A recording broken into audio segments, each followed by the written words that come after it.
there's people that love him or hate him. None of that bothers him. I think him and Kyle Busch are two of the most misunderstood. You gave him the broadcaster jinx. Hey, don't blame me. I'm not driving that thing. Everybody's rooting for Kyle Busch. Yep. I've had a racehorse named after me. Oh, I bet What was you it have. named? Harvick. 100 Tyler Reddicks might put on a good race, but he's not beating that gorilla.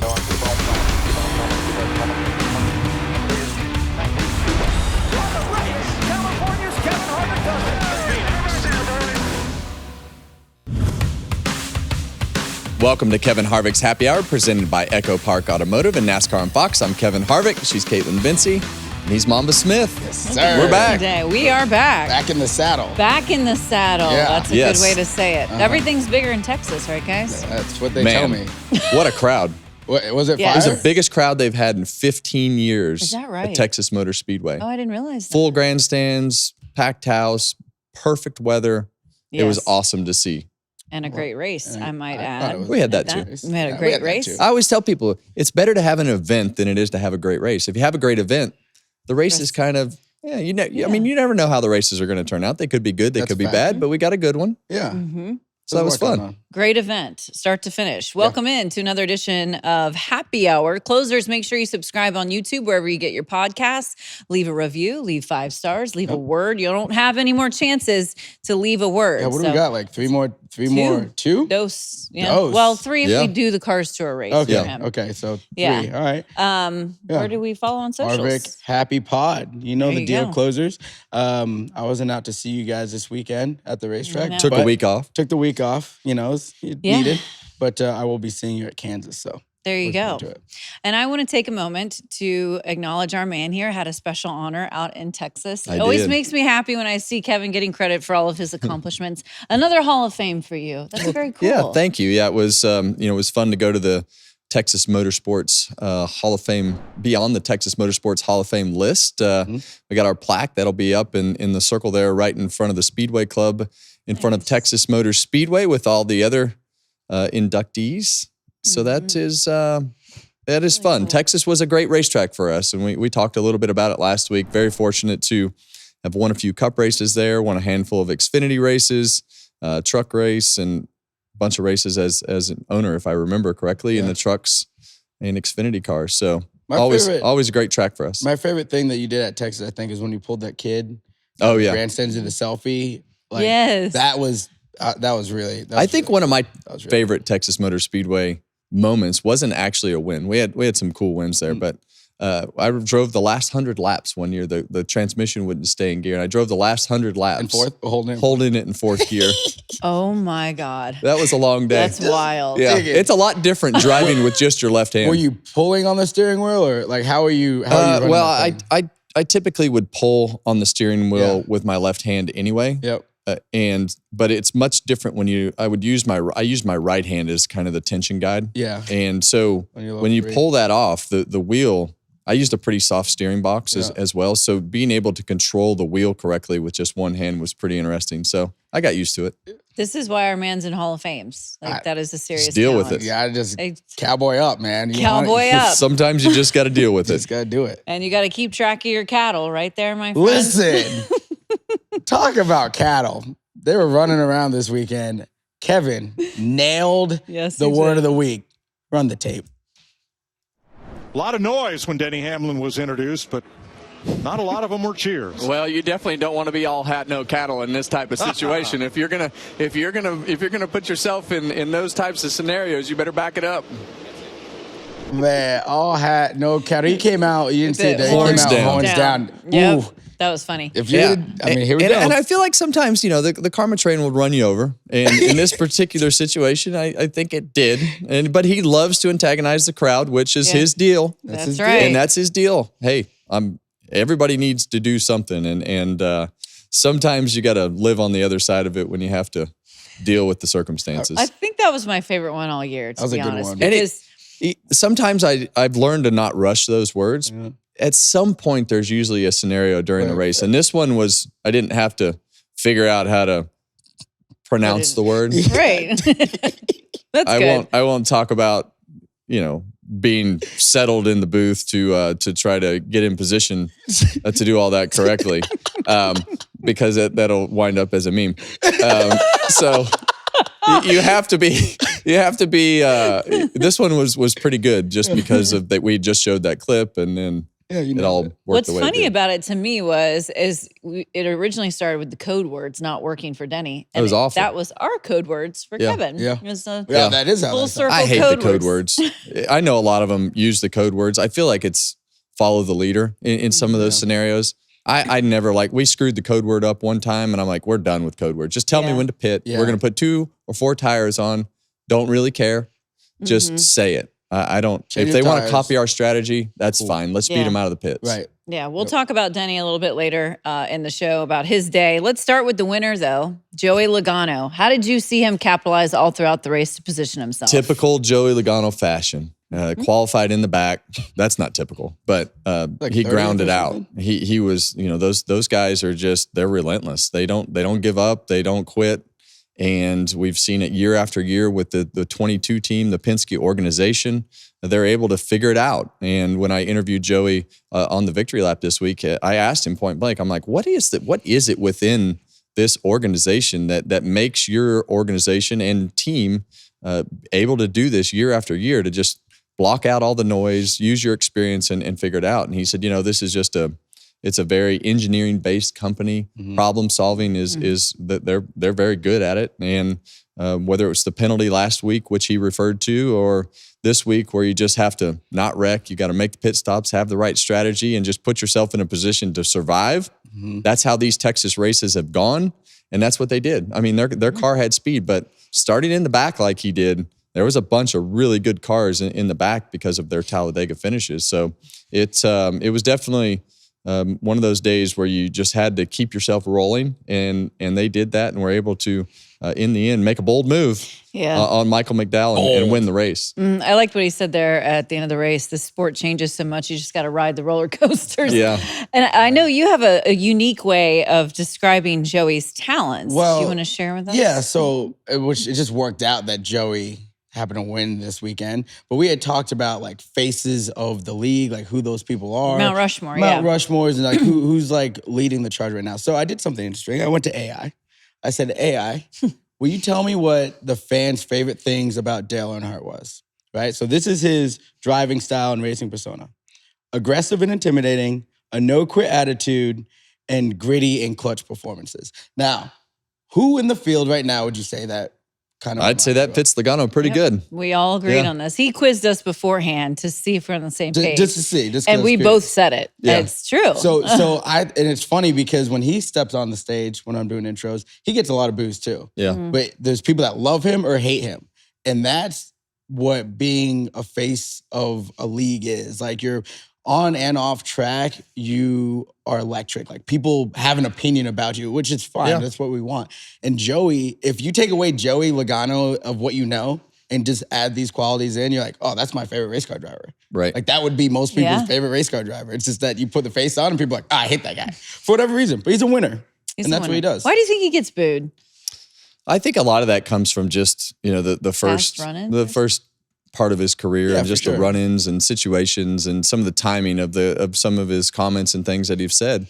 But that none of that bothers him anymore. No. I mean, he is so confident in his ability and his team's ability to overcome things and do things. And he's not shy about commenting on controversial things or situations or somebody else or whatever that is. And I think just being able to control that mentally and be able to deal with that mentally is something that A, comes with experience, but B, not a lot of people can do well, especially in where we are in today's NASCAR driver lineup. So he does that part better than most, and in the end, it puts him in position to win more races than most people. I think him and Kyle Busch are two of the most misunderstood athletes that we have in the field right now. As far as why people don't like them, you know what I mean?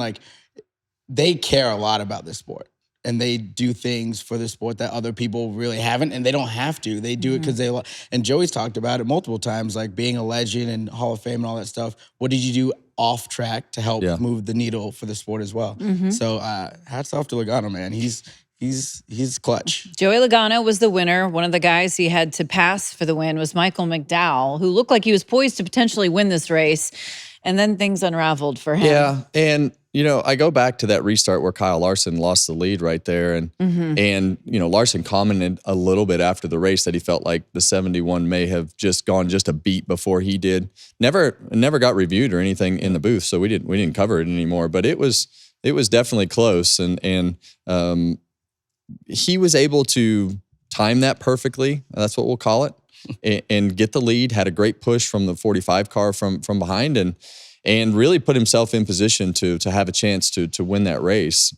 He ultimately got a little bit tight off of turn 2. Logano got the run. I felt like he panicked at that point, personally, and put that huge block on him. I know that they said they were going for it, but I felt like he had another chance going into turns 3 and 4 with a good side draft and being able to have a chance to defend himself through 3 and 4. But ultimately, with the way that all worked out, and then he winds up crashing, got loose, basically. And then overcorrected, and the car snapped and hit the fence. And at that point, he was running third. Right now, he's 26 points out of the cutoff line. I don't feel like they were in a position to panic at that point. I feel like you needed to capitalize off of a top 5 day. You capitalize off that top 5 day, and you're right on where you need from the bubble. So I don't know. I know there was a lot of things that happened. You want to win a race right there, and you want to throw caution to the wind. But he's got another route to put himself in position and capitalize on a top 5 day. But instead, he winds up in the fence right here, just trying so dang hard. And I get it.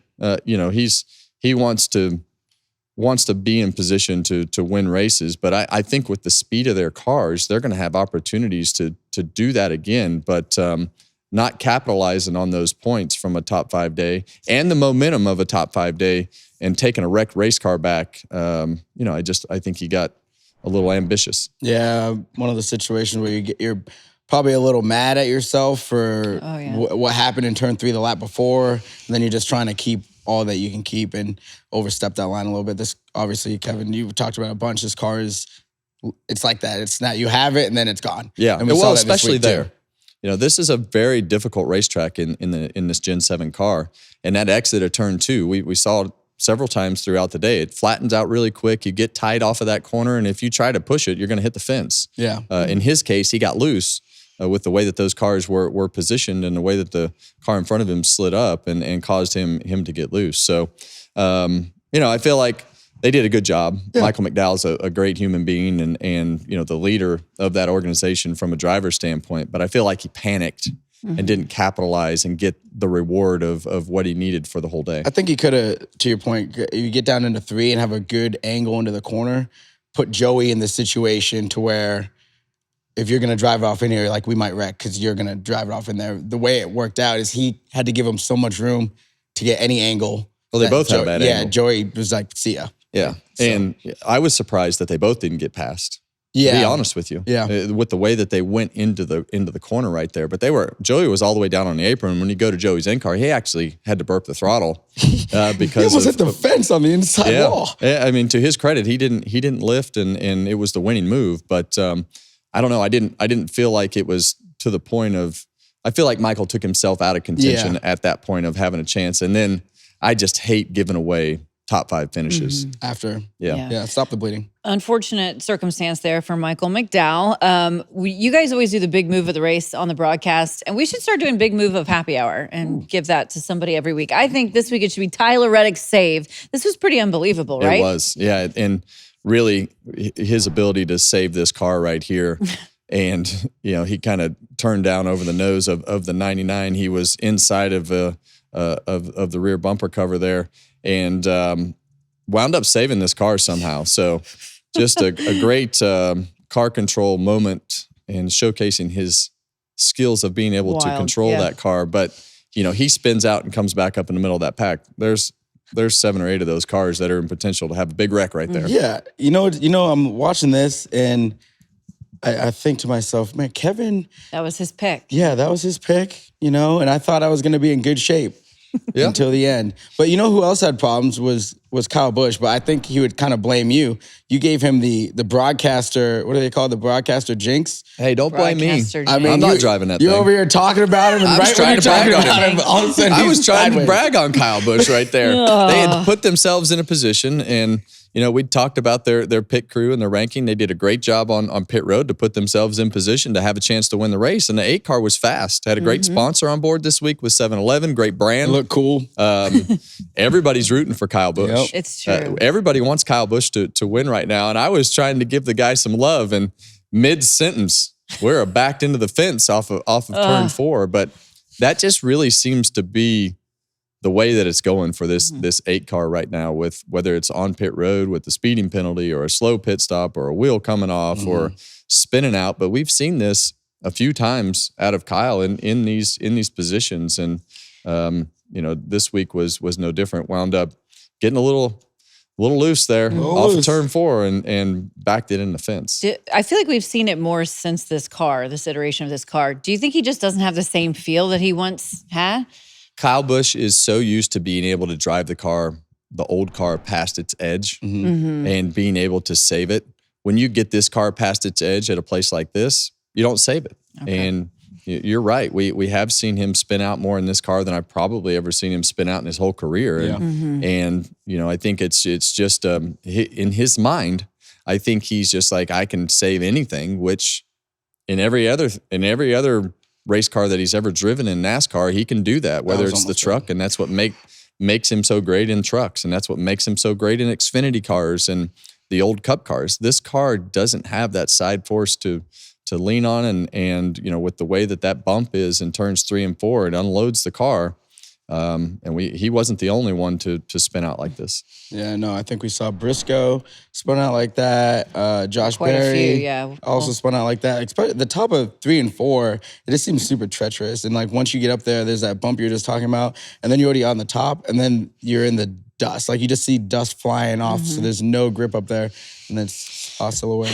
Sucks for Kyle Busch. We're all rooting for you, buddy. We want it to turn around. I want Kyle Busch to win. Yes. I want Kyle Busch to win so bad because I think they're going to tear the place down. I agree. When Kyle Busch went to RCR, he got more favorable support. Yes, True. For He sure. is not the most booed guy. Everybody's rooting for Kyle Busch right Yes. now. Everybody wants Kyle Busch to win a race because he's freaking Kyle Busch. He's Kyle Busch, KFB. We're ready to see the bow again, my man.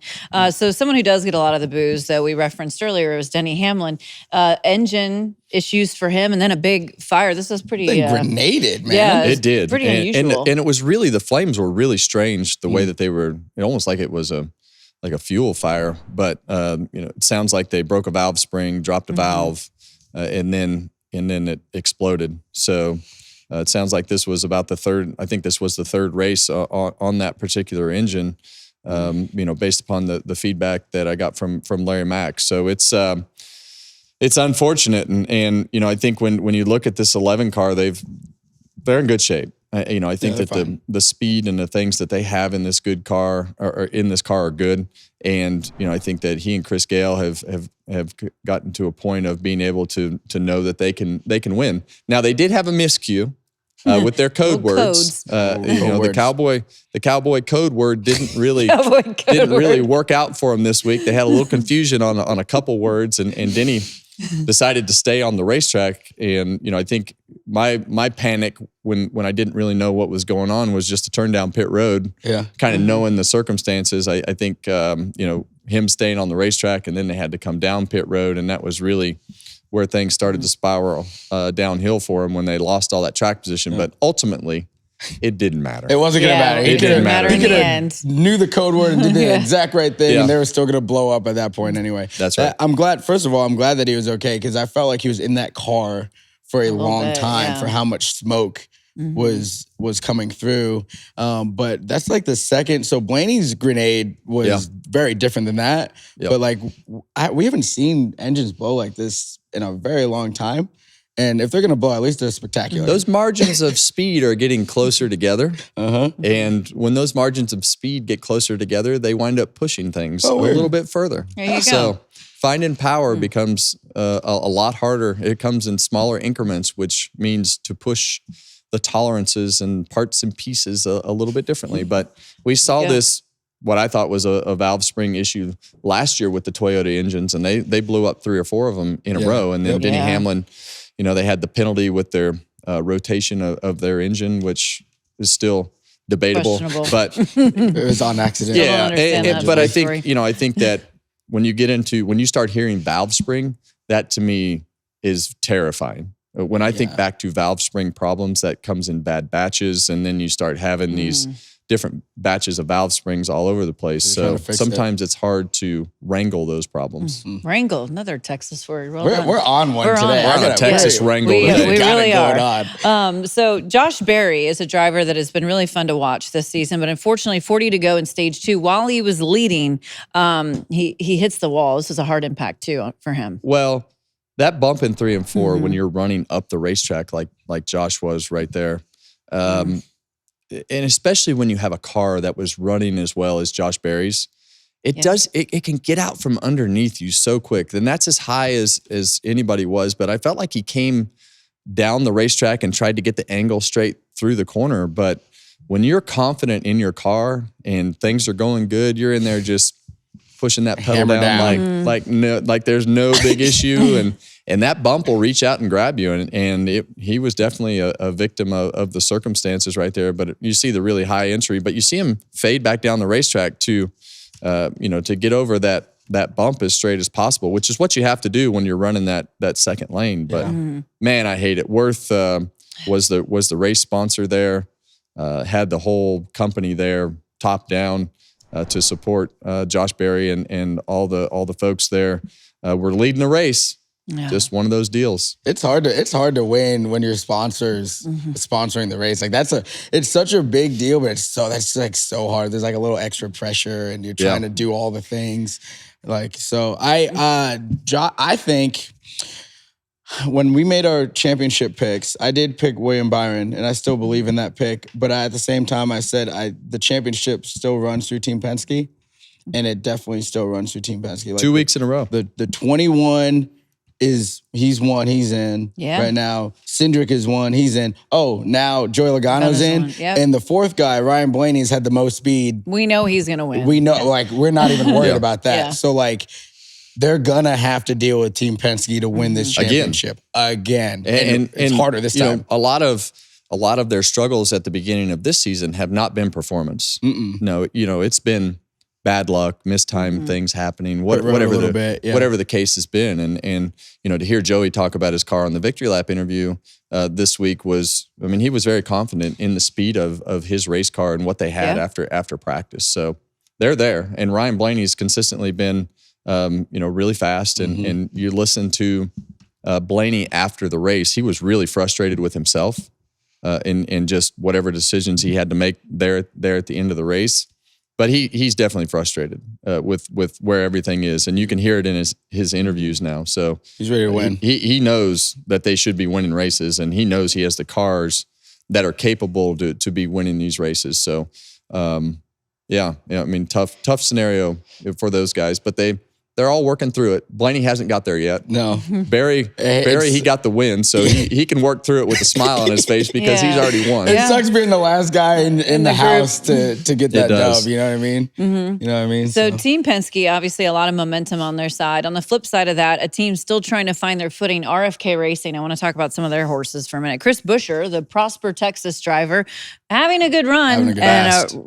He was fast. Rear tire, though, goes flat for him. Yeah, and that rear tire problem for Buescher, that's something that you push at Texas.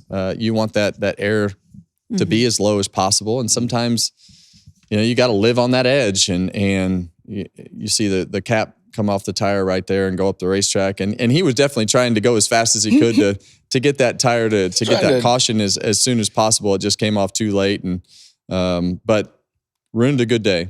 Chris from Texas, and you know how hard those hometown races are to win. But Chris ran well. Blaney, or not Blaney, Priest went from the back of the field to put himself in contention.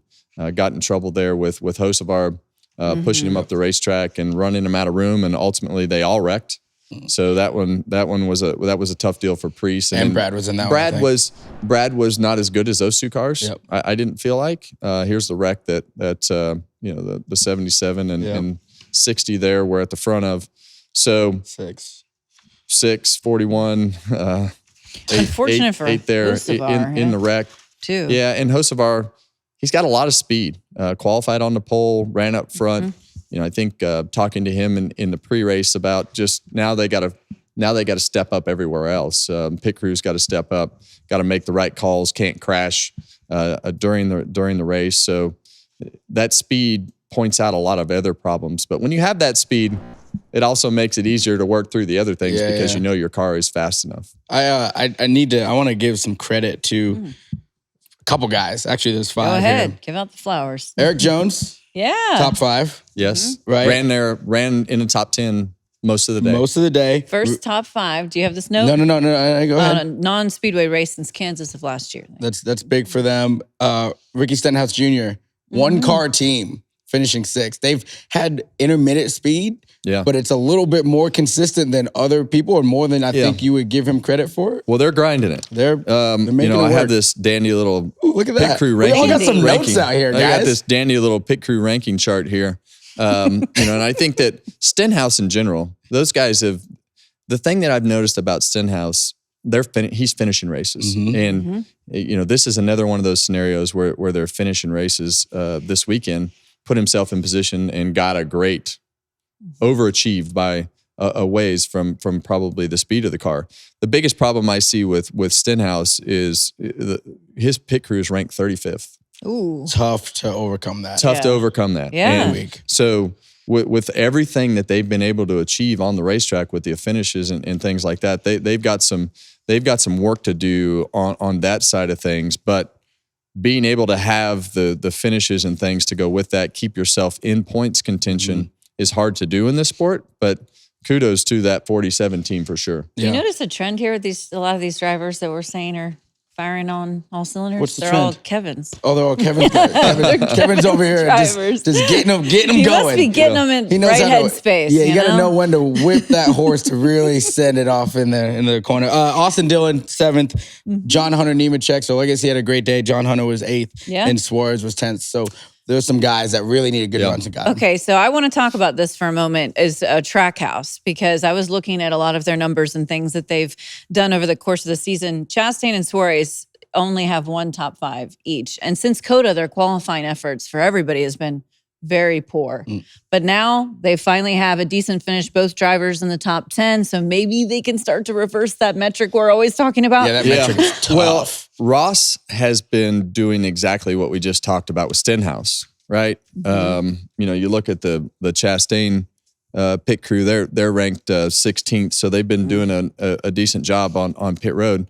But they have not been doing a decent job in qualifying. And this was the first time I've ever heard Ross Chastain get out of that race car and voice his displeasure with the way that the cars felt. His interview afterwards was different than it has been ever before, with always being positive about everything that's going on. The reality has showed up, and that is they struggle on qualifying day. And, they've spent their whole day with the one car on pit road, strategy, great restarts. He's right up at the top in that restart category of gaining positions and being able to put himself further forward by being aggressive and doing the things that Ross Chastain does. Doing Ross things. Right? So right now, I think after that race, you're starting to see that car is getting a little heavy on his shoulders to tote along all day through the qualifying day and practice. Yeah. And they're struggling to find the speed with that car, but they are grinding harder than anybody out. on the one. I'm curious, when we first introduced this car, Trackhouse was very strong. Yeah. But do you think as some of these bigger teams have refined their processes and all that, they've just kind of stepped ahead of them a little bit? I think so. I think that when you look at the Hendricks and the Penske's of the world, Gibbs, and they just have this infrastructure that is able to figure things out. And I think a lot of people have changed their process of how they build the cars, the procedures that go with the cars, and all the things that come with Gen 7 racing. Yeah. And like you said, Kaitlyn, it's a scenario to where started off really well and hadn't quite progressed as fast as everybody else to get to that position. And right now you're seeing the speed lack a little bit on that side of the car piece of the puzzle for them. And the people move. Like the one thing that the fan base don't know is like who's moving from what shop to another shop. And when you move some of those key pieces, it can change a lot of things, the ripple effect, and it takes time to kind of maybe make it mesh with whatever situation. Kevin, something that I was looking at before the show, 17th position in points right now is Kyle Busch. He's 12 points out. 27th is only 38 points out. It is tight. Yeah, and really, close. You're around a bunch of cars right there that aren't scoring as many stage points as a lot of the guys in the top 10 area. Mm-hmm. So if you have Ty Gibbs has been, making his way up the chart. But if you have cars that are running fast and able to score those stage points and knock off, 15, 20 at a time just in stage points on a weekend, possibly. Yep. It's easy to make up ground really quickly. Yeah, 38 ain't much. If you're one of those cars. So that bubble's going to get tight. And then go back to what we talked about with like an SVG scenario. Go to a road course, 35th in the points or 34th in the points, whatever he is. Go to a road course and you have that guy win like Harrison Burton did last year. Then that starts to get a little bit tougher to start making up points as that gap gets wider. Yeah, that 16th spot is going to be wild. We'll have to keep an eye on the points as these races continue to move by. So that was Texas. We were served a big one there, and hopefully we'll be at Kansas Speedway this week in another 1.5-mile racetrack that Kevin visited Victory Lane in the Cup Series 3 times. Yeah. What do you remember about your? He's the most humble person. It's wild. I kind of remember the wasn't too bad. It's hard.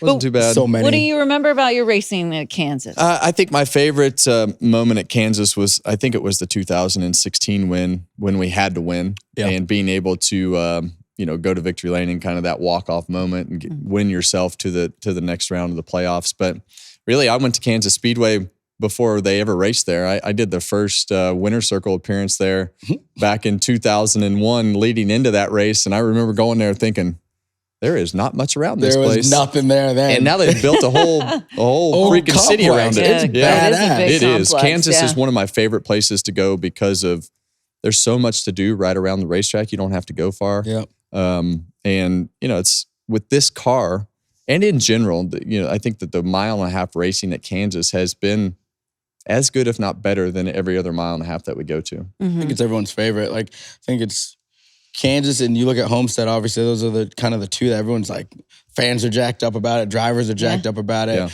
Yeah. When we go into market, there's also things to do, which is really fun. We can activate in different ways barbecue. There. Good barbecue. Great food. Good music. So, We go from one barbecue place to another. That's right. I just don't know that I can take any more barbecue. Midwest. I mean, how's I didn't have any. You didn't have any? No. Are you going to have some this week? We went to Torchy's. What's Torchy's? Oh, the taco place. The taco place. Mm-hmm. Okay. Yeah, that's it was good. I like Torchy's. I like Mexican food. Let's get dinner this week. Cinco de Mayo, everybody. Happy Cinco de Mayo. Dinner? Yeah, dinner this week at Kansas. Okay. What, do you have like a No. place? No, I mean, what's your favorite place? I don't have a favorite place. I'm just saying we should get dinner this week. All right. He's just asked you out on a date. If you had to give advice to drivers on how to race Kansas and what can make you successful there, what would you say? I would say don't go below the middle lane. I think if you're going to be successful there in this Gen 7 car, I wouldn't even practice in the bottom. Okay. I think you're going to have to go down there on some restarts and things like that, but they're going to qualify on the top too. That's where the pole has been won. You're going to have to come to the green wide open on the top of the racetrack, and I think your car is going to have to be good on the top of the racetrack to be fast. So I think in order to make good passes and things, you're going to have to be able to run that middle lane and dive down to the bottom every once in a while, but not very much. Yeah. So middle to the top, keep that momentum in this car. There you go. It'll be hammer down in qualifying. Hammer down. We look forward to seeing all the action, of course, over the weekend on FS1 and Fox. It's time now for your sips. We spent a lot of time on Texas, so we're moving along here, moving and grooving. What do you got in your sips? Well, ladies and gentlemen, welcome to Mamba Social Sips. And right at the top, you might be wondering why I'm wearing a Patriots hat. I'm so curious. So one of our Fox Sports compadres, Julian Edelman, got inducted into the Patriots Hall of Fame. Okay. So I wanted to, congratulations, Jules. I thought it was because of Bill Belichick. No. This is for Julian. This is for Bill's Julian. news is much different. Bill's news is bizarro. Yeah, we'll get to that later in the year, I'm sure. All right. Connor Hall avoided it wasn't a massive wreck, but it could have been in the Cars Tour race. I don't know that you could classify it as avoiding, but he didn't really. He got a little bit of damage. I mean, he almost turned over, but he didn't. he Joey Chitwood it. He monster trucked him. It was pretty. I've seen one time in my home track at Thunder Road, one of our champions drove. They were nose to nose, and she drove over the top and had no damage, but ripped his whole body to shreds. I gotta ask Connor. I need to get with him and be like, "Hey man, what were you thinking in that moment?" Because he almost K-plowed the end of the wall too. He had a tough day. I think he spun out 3 times, got in that wreck. Golly. Yeah. All right. Yeah. Hey, it was a good day. It was a good avoidance. I will say too, an owner listened to me from last week's show. I said, Rodney Childers is in free agency and someone should go pick him up. And an owner at KHI did that. So Delana, great job. Yeah. I know job, Delana did that. Yeah, that was fun. Landon Lewis went out there and kicked their butt in the race this week. And Rodney was in there to help those guys all weekend. So it's cool to see fun to see not only for the team, but to see Rodney smile and be so engaged. He had his son with him and to be able to get back into victory lane so quickly was pretty fun. Yeah. Great advice. Winning, hey, thanks for taking it. Yeah. Taking on my picks too. Anyway, moving right along. There's been a trend, guys. It's one gorilla versus 100 men. What does this mean? People think 100 men would beat one silverback gorilla, and they're out of their mind. And Riley Herbst thinks that Tyler Reddick might be able to win. Roll the tape. Who would win in a fight? One gorilla or 100 Tyler Reddicks? 100 Tyler Reddicks. Why? I don't think people underestimate how many people 100 is. That's a lot of overwhelming thing for the poor gorilla. And I have faith in Tyler, and Tyler's strong. So I got Tyler. 100 Tylers. Listen, that's one of your guys. Go get your boy, Kev. There ain't no way 100 Tyler Reddicks are beating much of anything, let alone a silverback gorilla. I mean, 100 Tyler Reddicks might put on a good race, but he's not beating that gorilla. No. No way. No way. Love him, but he's a small human. Gorilla is one of the most powerful animals in the world. I think Riley, you need to readjust your calibrations on what I would agree. What that is. Calibrations. Kentucky Derby was this past week. Yeah. I've never been. Have you either one? Did you go somewhere to watch the Kentucky Derby? No. Okay. No, I was golfing. I took my first hike down the Stockyards Boulevard there. Yeah. Oh. Yeah. How was that? Was that a I'd never fox done outing? that. Yeah. So I went down there and we sat and we didn't get it. We got to the end of the Xfinity race and then I got bored. Yeah. Okay. So we never made it to the horse race. Never made it to the horse race. No. But if you did, you would have seen there was a horse named Admire Daytona. Oh. Raced in it. So I thought that was cool. Yeah. There's a pretty horse. It had the worst odds, I think, to win. And it ended up 19th. So Oh, shoot. yeah. So Admire Daytona, not Well, we too need to admirable. find out who the owners of this horse are.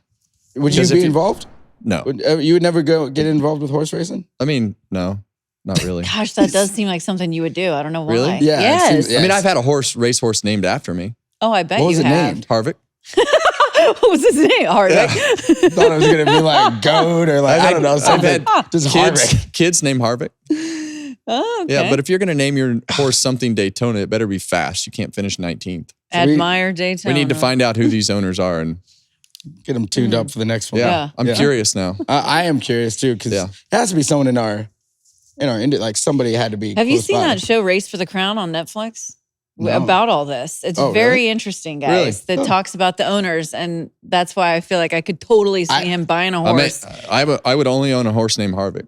That's let's fair. do it, and then we'll go next year to the Kentucky. Do you know Derby. how much those horses cost? I Like said I would 7 million? support you in $7 doing million? Well, one of them was $7 million. That I'm won the out. race. I'm out. it. There was I'd I rather go worked get a too hard to charter. spend $7 million on a horse. All right, we don't have. don't but have. you can. We don't have a voicemail Yeah. this week, and that's okay. Mhm. But if you want to leave us one, 805-317-4175. And of course, if you want to send us a mailbag question, harvickhappyhour4@gmail.com. There you go. Yes, reach Appreciate out to y'all. us and send the questions, leave the voicemails. Do all the things. All right, guys, it is time now for our last call. Gambling problem? Call 1-800-GAMBLER. In New York, call 877-8-HOPE-NY or text HOPE-NY 467-369. In Connecticut, help is available for problem gambling. Call 888-789-7777 or visit ccpg.org. Please play responsibly. On behalf of Boot Hill Casino and Resort, Kansas, 21 plus age and eligibility varies by jurisdiction. Void in Ontario. New customers only. Bonus bets expire 168 hours after issuance. For additional terms and responsible gambling resources, see dkng.co/audio. NASCAR is not responsible for this promotion and used under license. We're talking about betting and horse odds and all that, so this is perfect lead in. So before we get into our picks for this week, let's take a look at the best bet of the weekend, courtesy of DraftKings. Man, Kevin. plus 2,000 Joey Logano. Bro, my boy. Can you imagine Joey Logano having those kind of odds? Somebody cleaned house this weekend. My boy Dale Tanhart, who does a lot of betting stuff, he crumbled. He's like, I think it's a Joey Logano win this week. And he went with it. Did he? He did. I think. Good for pretty him. sure he did. Well, it looks like he succeeded, and hopefully he can take the checkered flag with DraftKings Sportsbook. Download the DraftKings Sportsbook app and use code word Harvick. That's code Harvick for new customers to get $200 in bonus bets when you bet just $5. Only on DraftKings. The crown is yours. And this week, Joey Logano won some people some money. Real money. Yes, he did. Big Old money. Jolo. What did we think of his burnout? It's time now to grade the burnout. Well, Joey Logano always has high RPM, lots of smoke on his burnouts. You know, I don't know that there was. I mean, it was a good burnout. Lot to the smoky burnout piece of it, but he likes doing the nothing 360s nothing usually. out of the ordinary, spectacular. Other than he was waiting on some new tires to get to victory lane when we went off the air, so he hadn't quite made it to victory lane yet. So he was stuck on the rub blocks behind the pit boxes on pit road. But he always has a lot of smoke, so we'll give that a average. We're getting the average, so is So it like a C? 8-ish. Oh, an 8-ish. 7.5. 7.5. Okay. Yeah. 7.5. Okay. Yeah, there was Joey? nothing. I mean, it was Nothing like, spectacular. No, it was what I would want from a burnout as far as Yeah. the I mean, lowest. in order to get where you need to be, it's going to have to be pretty good. SVG kind of set the tone last year with his Sonoma thing. Yep. if somebody does need to pull something like that out. Yeah. I mean, you're going to have to get pretty creative to beat that. But, and that just kind of naturally evolved into what it was. Yeah. But this year, Chase Elliott with his drift up next to the fence, it was pretty cool. That still, I think, is the front runner. It is. There was another one that was right up next to it too, though. I think Larson did something that. No. Well, Wasn't there yeah. Well, he went all the way around. Yep. Yep. Okay, so decent burnout for Joey. Regan Smith didn't get punched in the chest this week. Things are on the up and ups. Good for you, Regan. Poor little Regan. Okay, so point standings. I mean, I'm not really going to gloat because I'm still not leading them, but I did make up some ground, which I'm kind of excited about. You're still leading the troops here. 55 for Kevin, 39 for me because I picked Larson. Yeah. And Mamba, you're at 27. Well, I'm fine with you making up ground. As long as he finishes last, that's all. That's my only goal. That is the one goal. That's my only goal in this situation. So, hey, I got an idea. Next year, what we should do is we should have some sort of contest with the fans to involve them on this as well to try to beat us. Because they always weigh in about this. This is the thing I see the most. Yeah. maybe for the playoffs, we just maybe we can do that for the playoffs. Maybe. You know what I mean? That'd be cool, right? Yeah. Fans, that'd be cool. I'll most likely win, but okay. All right, listen. We know that Kevin wins last week I hinted at picking Tyler Reddick, and then he picked Tyler Reddick. Well, that worked out well. It was just because he was fast. He was fast. He was fast. Okay, so that brings me to this week, who we believe can be victorious out of Kansas. I'm going to go with Bubba. Oh, I like that. Yeah. Okay. This is his track. This is his Let's make it spot. happen, my man. That's good. Okay. I'm going with who you picked last week, Tyler Reddick. Okay. I think that he could be the guy this weekend. This track is a 23-11 track for whatever reason. Okay, yep. So we're all thinking no, the no, same. No, I'm not picking him. Just pick Bubba. Okay. No. Yeah. No. I encourage picked him you to pick my pick. I picked him last week. I encourage you to pick the same I as know me. you want me to. I'm gonna go with William okay. Byron. There you go. He's got the stats to back it up. That's for sure. Yes, he does. This is one of his type places. You know what's really hard about this is like it's gonna be a random winner. You know what I mean? Like we're like. I don't think so. This weekend, you think? No, not this weekend, but just in general. Like it seems to happen like that a lot. And like Kevin will roll off a couple wins, but then it'll be like a Josh Berry that no one's not coming. And then you're like, should I pick Josh? And you're like, I can't pick him yet. It's not enough, but like he's fast as hell. Yeah. Well, we're going to find out how it all goes down Sunday in Kansas. We're getting closer and closer to the Indy 500 on Fox there on the IndyCar side. And I know you have a member of the team joining you Thursday. I do. Yeah, I'm excited. Will Buxton is going to be our Nice. interview this week, and I think for me, I know his F1 background, so I have a few interesting questions I can't wait to hear his answers to. Yeah, we definitely look forward to that conversation. All right, that does it for us here on Happy Hour. Make sure you subscribe on YouTube, wherever you get your podcasts. Leave a 5-star review, leave a word, and we will see all of you after Kansas.